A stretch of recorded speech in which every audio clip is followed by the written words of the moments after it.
দর্শক ও শ্রোতাবৃন্দ, আসসালামু আলাইকুম। আমি ভূগোল এবং পরিবেশ বিজ্ঞান থেকে কিছু কথা বলবো, মন দিয়ে শুনবেন। একই জমিতে কখনো একই শস্য চাষ করবেন না, কেননা একই জমিতে একই শস্য চাষ করলে জমির উর্বরতা নষ্ট হয়ে যায়, পুষ্টিগুণ মরে যায়। অতএব একই জমিতে একই শস্য চাষ না করে বিভিন্ন শস্য চাষ করতে পারেন।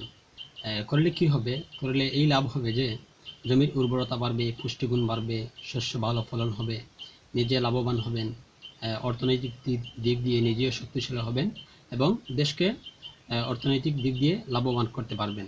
দেশের উন্নতির অর্থনৈতিক অবস্থা অগ্রগতি হবে। অত সময় যাচ্ছিলাম আমরা তো ফেরাসুর তেল বুঝছেন নি, এই তেল পাইবে আমরা একমাত্র গ্রামের রাজা বিয়াস্টুরও অর্থাৎ রাজাদের দোকানও। আর এই ফেরাসুর তেলের অনেক গুণাগুণ হয়। এই তেল অনেক বালা, চুলের লাগে বেশ কার্যকর। চুল বালা রাখে, মাথা ঠান্ডা রাখে, চুলের খুশকি দূর করে, চুল ফোলারও দূর করে। আর এই তেলটা আপনি স্বল্প মূল্যে কিনতে পারবা, অবশ্যই পাইবা আমরা প্রথম পাশার গ্রামের আগেও হয়েছে একমাত্র দোকান রাজা মিয়া দাদার দোকানও। দামও খুব কম আছে, মোটামুটি সাইডে আপনি নিতে পারবা। শাহজাহান, লাভ্যাংশর পেমেন্টটা কিছু আমার দিলে এই বেলায়। ধন্যবাদ সকলের ভিডিও দেখার লাগে।